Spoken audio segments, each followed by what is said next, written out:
El nuevo artículo de Francisco ha sido publicado. Ha sido publicado y está disponible al público. El documento fue distribuido por la mañana. Este documento no es de ninguna manera breve, de hecho, es un texto bastante extenso que requerirá un análisis en profundidad. La importancia de este documento radica no solo en su contenido, sino también en el contexto y momento de su publicación. La publicación fue esperada por muchas expectativas y discusiones entre fieles y teólogos, especialmente porque aborda temas relevantes y controvertidos para la Iglesia Católica contemporánea. La atención de los medios fue inmediata y generalizada, y muchos periódicos y plataformas en línea comenzaron inmediatamente a informar detalles clave. Además, el documento representa un hito importante en el pontificado de Francisco, ya que busca abordar y responder a cuestiones de gobernanza eclesiástica y relaciones ecuménicas. La extensión del documento, que se extiende a aproximadamente 140 páginas en formato PDF, refleja la complejidad y profundidad de los temas tratados. Está claro que la redacción de este texto requirió un considerable esfuerzo y colaboración entre diferentes expertos y miembros del clero. Esta publicación llega en un momento crucial para la Iglesia, marcando un posible punto de inflexión en su política interna y en la forma en que interactúa con otras denominaciones cristianas. Será interesante ver cómo reciben este documento los diferentes grupos dentro de la Iglesia y qué debates provoca en las próximas semanas y meses. Empezaremos con un artículo de prensa de Darek News. Obviamente acaban de publicar este artículo, obviamente tenían una copia del documento para poder proporcionar un resumen conciso. Este enfoque nos permitirá tener una visión rápida y precisa de los aspectos más destacados del documento, sin tener que sumergirnos inmediatamente en la lectura detallada de cada página. Para empezar, Darek News nos brinda una base sólida y autorizada. Esto nos permite comparar el resumen oficial con nuestras observaciones y análisis, destacando posibles puntos de divergencia o reflexiones adicionales. El artículo introduce el concepto de jerarquía de verdades, término que puede parecer problemático a primera vista. Este concepto proviene de la encíclica de Juan Pablo II y tiene como objetivo facilitar el diálogo teológico entre diferentes denominaciones cristianas, reconociendo que ciertas verdades de fe pueden considerarse fundamentales mientras que otras, aunque importantes, pueden considerarse secundarias. Este concepto se introdujo para facilitar el diálogo ecuménico con otras denominaciones cristianas. La idea es que al centrarse en verdades fundamentales compartidas, los cristianos pueden encontrar puntos comunes para la discusión y la colaboración, superando así diferencias doctrinales menores. Sin embargo, la jerarquía de verdades puede verse como relativista, socavando la idea de que todas las verdades de la fe católica son de igual importancia y no negociables.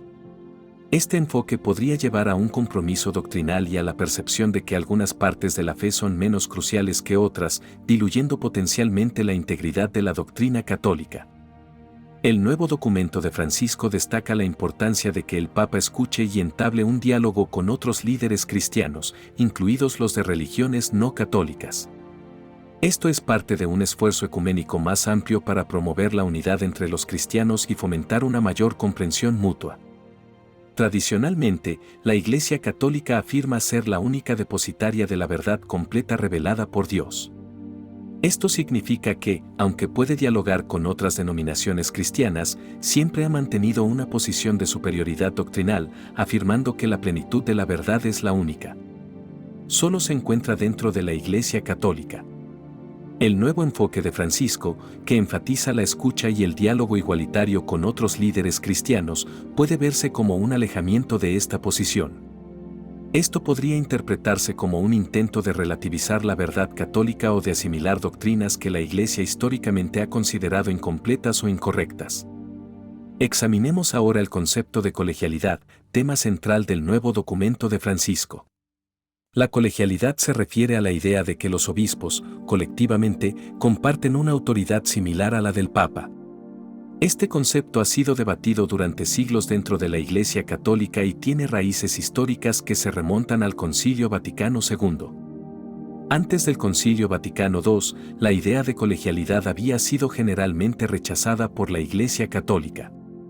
La estructura jerárquica tradicional consideraba al Papa como la autoridad suprema y los obispos actuaban bajo su dirección.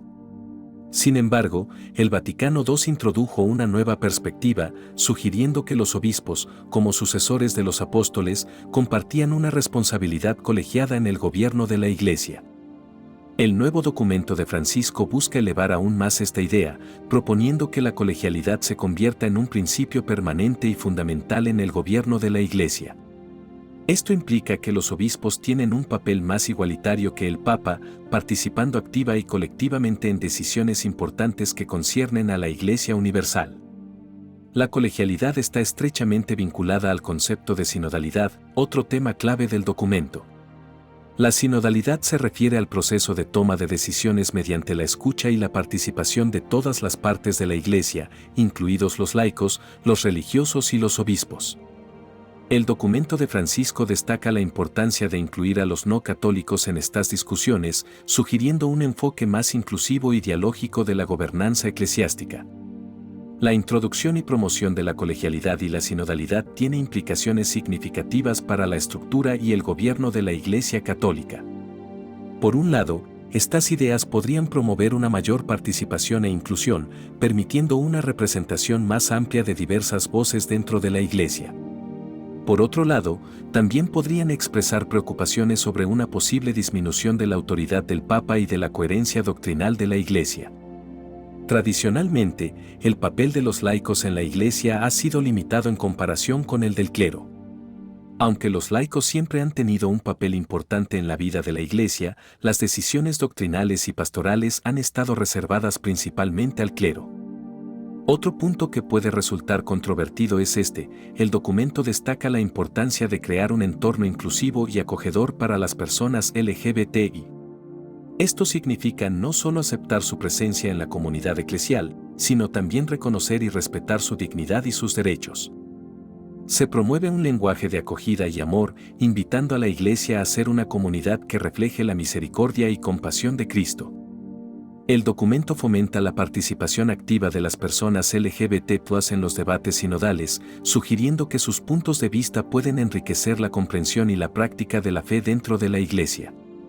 Tradicionalmente, la Iglesia Católica ha mantenido una postura estricta sobre las enseñanzas morales relativas a la sexualidad, afirmando que las relaciones sexuales deben tener lugar exclusivamente dentro del contexto del matrimonio entre un hombre y una mujer.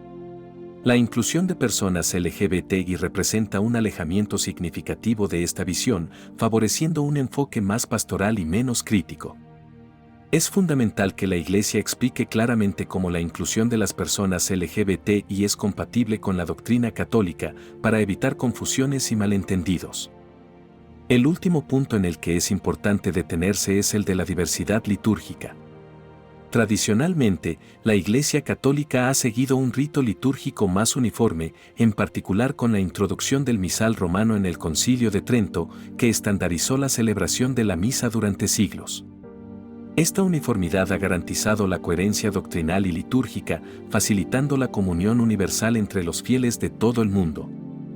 El nuevo documento de Francisco fomenta una mayor diversidad litúrgica, reconociendo y valorando las diversas expresiones culturales de la fe católica. Esto significa que la Iglesia está invitada a celebrar la liturgia de una manera que refleje las diferentes culturas y tradiciones de los fieles, respetando sus especificidades y particularidades. Está claro que adoptar un enfoque progresista puede sacudir los cimientos mismos de la institución eclesiástica, exponiéndola a riesgos de fragmentación y pérdida de identidad. La promoción de la diversidad litúrgica, la inclusión de personas LGBT y la participación de no católicos en las discusiones sinodales representan cambios que, aunque bien intencionados, pueden conducir a divisiones internas. Diferentes comunidades pueden interpretar y aplicar estas innovaciones de diferentes maneras, creando disparidades y desorden.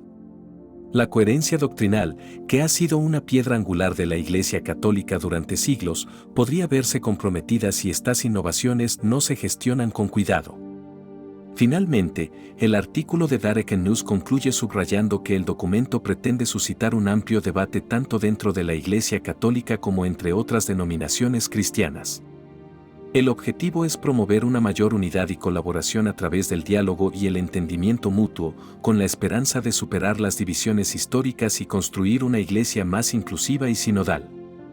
Pero la muerte de la fe, en este contexto y según algunos conservadores, se entiende como la pérdida de su fuerza y coherencia. Cuando la verdad del Evangelio ya no se ve como un faro inmutable sino como algo sujeto a interpretación personal, la fe misma se vuelve vulnerable. La Iglesia corre el riesgo de convertirse en una de las muchas voces del relativismo cultural, en lugar de una guía sólida y segura. ¿Qué piensas? Todas las opiniones son importantes en un momento histórico y delicado para la Iglesia. Si te gustó el video, comenta amén.